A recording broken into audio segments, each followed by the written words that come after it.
Ika-173 kabanata, sa pagpapatuloy. Habang dahan-dahan silang lumalabas mula sa loob ng matayog na gusali ay malamig at seryosong sinasabi ng ating bida na kapag nakita niya ang mga ito na nasa ilalim pa rin ng kontrol at impluwensya ng taong yun sa susunod na pagkakataon ay pag-iisipin niya ang mga ito kung sila ba ay nasa ibabaw pa ng mundo o nasa pinakailalim na ng impyerno. Sabay na gumalang at buong paggalang na sumagot sina Chung Ho at Chung Sang sa kanya na masusunod po Uncle Master. Agad namang inalalayan ng isang nag-aalalang lalaki si Namgong Changwi habang itinatanong dito kung ayos lang ba ang lagay nito. Subalit agad na mabilis at galit na hinawi ni Namgong Changwi ang kamay ng lalaki mula sa kanyang balikat dahil sa matinding pagkakapahiya.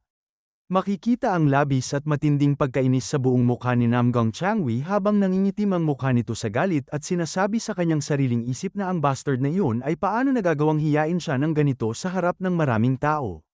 Makikita ang kanyang dalawang kamay na mahigpit at nanginginig na napakuyom ng kamao dahil sa puot. Sinabi pa niya sa kanyang sarili habang galit na nag-iisip na maghintay lamang ito sapagkat titiyakin niya na ito at ang lahat ng mga martial nephews nito ay magbabayad ng mahal. Bahagya siyang lumingon sa kanyang likuran at itinatanong sa dalawa kung ano ang nararamdaman ng mga ito ngayong tuturuan na sila ng dakilang Sword Saint mula ngayon. Napahawak sa kanyang namumulang pisngi si Chung Ho habang sinasabi na sa totoo lamang ay hindi pa rin siya makapaniwala sa mga nangyayaring ito. Itinuro siya ng ating bida habang nagpapakawala ng isang masayang tawa na parang sa isang demonyo at sinabi na noong una niyang makita ang mga ito ay talagang napapaisip siya kung may pakinabang o silbi ba ang mga ito sa lipunan. Mabilis na inakbayan siya ni Chung Sang habang sinasabi naman ni Chung Ho kung bakit kailangan pa nitong banggitin. At ipaalala ang bagay na yun na matagal nang nakalipas. Dagdag pa ni Chung Sang habang nakangiti na madalas din niyang naiisip at naaalala ang panahong yun kamakailan lamang. Ipinaliwanag pa niya na kung hindi niya sinunod si Chung Woo papunta sa Sword Discarding Pond noong araw na yun ay malamang na hindi man lang niya nakilala at nakasama ang ating bida.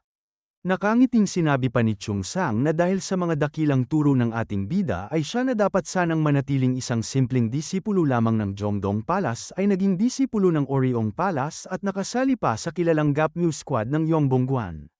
Dinagdag pa niya sa ating bida ng may malalim na pasasalamat na minsan ay nararamdaman niyang tila ba na naginip lamang siya kaya maraming salamat ng marami sa lahat Uncle Master.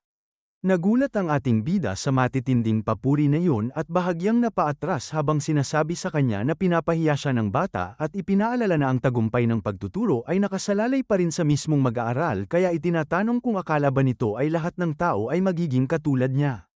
Sinabi naman ni Chung Ho nang may halong biro na kaya sa huli ay papuri at pagmamalaki rin pala yun para sa kanila sabay sabing alam na niya ang ibig sabihin nito Uncle Master. Mabilis na hinawakan ng ating bida sa ulo si Chung Ho habang pinapangaralan at sinasabing sana ay ganito rin kasipag at katalas ang kanyang utak noong nag-aaral pa siya ng mga leksyon. Nanginginig naman ang boses na mabilis na humingi ng tawad si Chung Ho sa ating bida. Tila nang hina at nawalan ng lakas si Chung Ho habang dahan-daang naglalakad palayo sa kanyang kinaroroonan. Napatingin naman agad si Chung Sang nang bigla siyang tawagin ng ating bida sa kanyang pangalan. Sinabi ng ating bida sa kanya sa pamamagitan ng isang lihim na sound transmission na ngayong nakapagtipon na siya ng sapat na kakayahan at kaalaman ay matuto naman siyang bumitaw sa mga bagay-bagay. Ipinaliwanag pa niya na sa mismong sandaling magkaroon siya ng labis na pagkahumaling o attachment sa isang bagay ay doon magsisimula ang problema. Dagdag pa ng ating bida na sa halip na mag-focus sa panlabas na anyo lamang ay dapat lagyan niya ito ng mas malalim na kahulugan. Sa halip na umasa sa simpleng teknik lamang ay dapat lagyan niya ito ng sapat na bigat at kapangyarihan. Ipinayo pa niya na unawain itong mabuti ang tunay na kahulugan sa likod ng bawat galaw at kumpas ng kanyang katawan. Habang itinatapon at itinatakwil niya ang mga walang silbing bagay ay doon lamang siya magkakaroon ng pagkakataong makakuha ng mga bagong mahalagang bagay.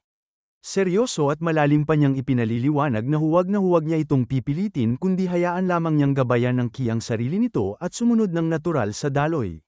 Sa ganoong paraan at tamang proseso ay makakahakbang pa siya ng mas mataas na antas sa larangan ng martial arts. Napatikom ang bibig ni Chung Sang sa matinding gulat at sinabi sa kanyang sariling isip na ang mga turong ito ng kanyang Uncle Master ay ang mismong gabay tungo sa pag-abot sa pinakamataas na antas ng Intent Key. Napatikom siya ng mahigpit ng kanyang kamao habang naiiyak na sinasabi sa kanyang isip na malamang ang kaalamang ito ay isang napakahalagang pagkaunawa na nakamit ng ating bida sa pamamagitan ng dugo at matinding sakit, ngunit ibinibigay at ibinabahagi niya ito sa kanya ng ganoon na lamang kadali, kaya napakaswerte niyang tao at napakalaking biyaya nito sa kanyang buhay. Masayang-masaya na sinabi ni Chung Sang na uukitin niya ng malalim sa kanyang puso at isip ang lahat ng mga natatanging turo ng kanyang Uncle Master. Sinabi naman ng ating bida sa kanya at ipinaalala na nabanggit nito noon na malayo pa sa sapat na kasanayan si Chung Woo. Tumugon naman si Chung Sang ng may alinlangan na opo, ngunit may gustong idagdag.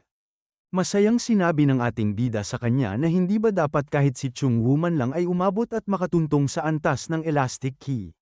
Napalaki ng husto ang mga mata ni na Chung Sang at Chung Ho dahil sa matinding gulat sa narinig na ekspektasyon.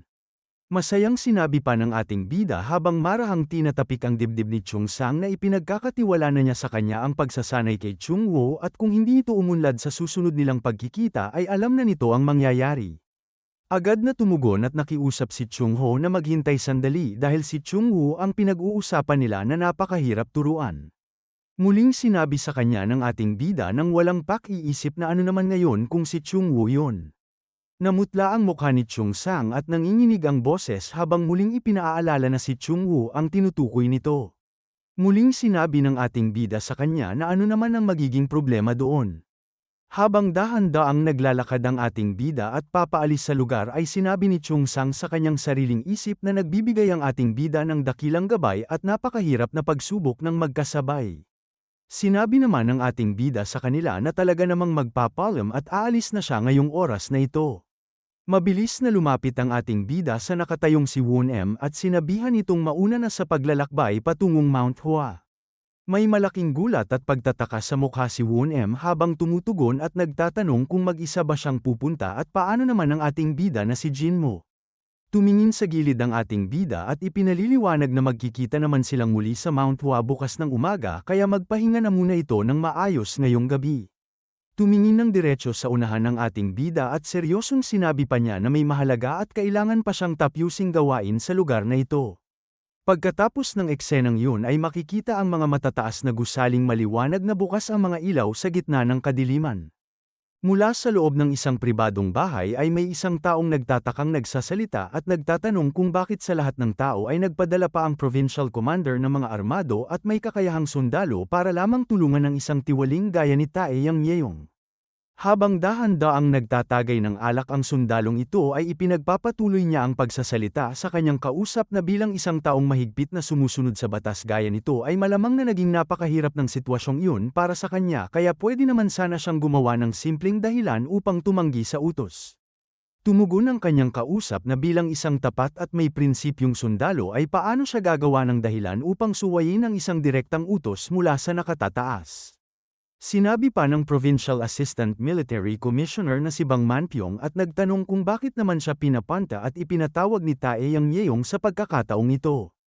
Sumagot naman ang sundalo sa kanya at ipinaliwanag na gumawa ito ng isang malaking eksena at sinabing may isang masamang Daoist na tahasang sumusuway sa mga awtoridad, ngunit nang makarating siya sa lugar ay natuklasan niyang isang iginagalang na Daoist pala mula sa kilalang Wudang sect ang tinutukoy nito. Nagulat naman si Bang Manpyong sa narinig at sinabing natatakot at nag-aalala lamang pala ang taong yun sa wala. Muling nagtanong ang sundalo sa kanya kung may nakuha na ba siyang anumang pag-unlad o ebidensya sa kanyang ginagawang investigasyon laban kay Tae Yang Yeong.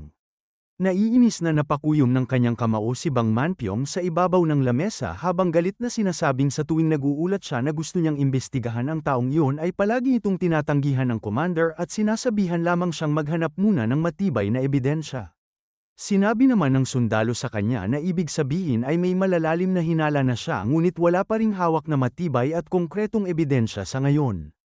Uminom ng alak si Bang Manpyong upang bawasan ang inis at sinabing tama ang kanyang sinabi. Malakas niyang ibinagsak ang hawak na tasa ng alak sa lamesa habang galit na sinasabi na halata namang tumatanggap ng malalaking suhol ang taong yun mula sa lahat ng dako. Idinagdag pa niya na kung makakakuha lamang siya ng kahit isang piraso man lang ng matibay na ebidensya ay mapapatalsik at mapaparusahan niya si Tae Yang Yeong kasama ang lahat ng mga masasamang taong sangkot sa kanyang mga kalokohan. Ipinahayag pa niya na ang pinakamalaking problema sa ngayon ay kung saan at paano siya makakakuha ng ganoong klaseng impregnable na ebidensya. Bigla namang napatingin sa gilid ang sundalo nang may maramdaman at sinabi na gaano man kahirap ang kanyang pinagsisikapan ay siguradong magkakaroon din ito ng magandang resulta sa huli. Agad na tumayo ang sundalo mula sa pagkakaupo at mabilis na humawak sa puluhan ng kanyang matalas na espada habang alertong nagtatanong kung sino ang nagtatago riyan sa dilim. Ngunit bago pa man siya makakilos ay biglang tila nawala ng buhay at kamalayan ang mga mata ng sundalo. Ilang sandali pa pagkatapos noon ay tuluyang bumagsak at nahandusay ang katawan nito sa matigas na sahig. Ikinagulat at ikinasigaw yun ni Bang Manpyong habang tinatawag ang pangalan ng kanyang kasama na si Gal Chunbyuk. Isang paa ang dahan-daang humakbang papasok sa loob ng silid habang may isang kalmadong boses na nagsasalita at sinasabing ayos lamang ang lahat dahil pinatulog lamang niya ito ng sandali. Agad na tumugon at takot na nagtanong si Bang Manpyong kung sino ang taong ito na biglang pumasok. Isang taong may itim na takip sa mukha ang direktang sumagot kay Bang Manpyong at itinatanong kung talagang gusto nitong malaman kung sino siya. Dagdag pa ng ating bida habang nakahalukip-kip ang mga braso na siya ay isang taong pumunta at dumating lamang upang makipagkasundo sa kanya.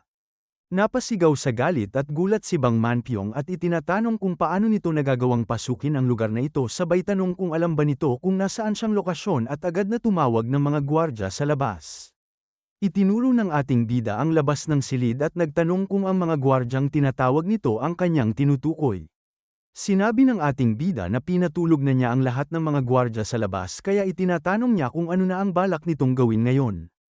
Agad na nang inig ang boses ni Bang Manpyong sa matinding takot nang makita ang lahat ng kanyang mga tauhan sa labas na nakahandusay at walang malay sa lupa. Nagtataka at takot na itinatanong niya kung sino ba talaga ang taong ito na nakatayo sa kanyang harapan. Muling sinabi ng ating bida sa kanya na naipaliwanag na niya na narito lamang siya upang magbenta ng isang napakahalagang bagay. Dagdag pa ng ating bida na hindi naman ito kailangang bumili kung ayaw nito ngunit kung interesado ito ay ibibenta niya ito ng maayos at agad din siyang aalis pagkatapos. Bahagyang napaatras si Bang Manpyong dahil sa kaba at nagtatanong kung anong klase ng maayos na pakikipag-usap ang pagpasok sa lugar ng ibang tao nang nakamaskara at pagpapatulog sa lahat ng mga tao nito. Itinaas ng ating bida ang kanyang paa sa ibabaw ng lamesa at pinakikiusapan nitong pakinggan muna siya dahil ito ay isang bagay na siguradong magugustuhan nito ng husto. Sinabi pa ng ating bida sa kanyang sariling isip na ang magiging papel ng taong ito ay ang sirain at patalsikin si Taeyang Yeong para sa kanya. Iniisip ng ating bida na bulok na ang bastard na yun at kung hahayaan lamang niya itong magpatuloy sa mga masasamang gawain ay walang nakakaalam kung anong malaking pinsala pa ang idudulot nito sa Wudang sect. May kinuha ang ating bida mula sa loob ng kanyang damit habang sinasabi na tingnan nila ang bagay na ito. Lumabas mula sa kanyang damit na ito pala ay isang lumang aklat ng mga talaan. Agad namang inihagis ng ating bida ang aklat kay Bang Manpyong na agad din itong mabilis na sinalo habang nagtatakang nagtatanong kung ano ang bagay na ito. Sinabi naman ng ating bida sa kanya na tumigil na ito sa madaming pagsasalita at buksan na lamang ang aklat upang makita ang laman. Napalaki ng husto ang mga mata ni Bang Manpyong nang dahan-dahan niyang buksan ang unang pahina ng aklat. Agad siyang labis na nagulat nang makita ang mga nakasulat sa loob nito at napasabi na ang bagay na ito ay ang kanyang hinahanap. Sabay niyang sinabi sa kanyang sariling isip na ito na nga ang ebidensya at ang konkretong patunay na matagal na niyang hinihintay at pinapangarap na makuha upang may pagtanggol ang katarungan. Dagdag pa niya sa kanyang sariling isip na kung totoo ang lahat ng mga nakatala at nakasulat sa aklat na ito ay mapapalayas at mapaparusahan na nila ang lahat ng mga tiwaling bastard na nagpapatuloy sa pagpapatakbo ng gobyerno habang tumatanggap ng mga ilegal na suhol. Itinaas ng ating bida ang kanyang kamay at nagtanong kung interesado na ba ito sa kanyang inaalok na kasunduan.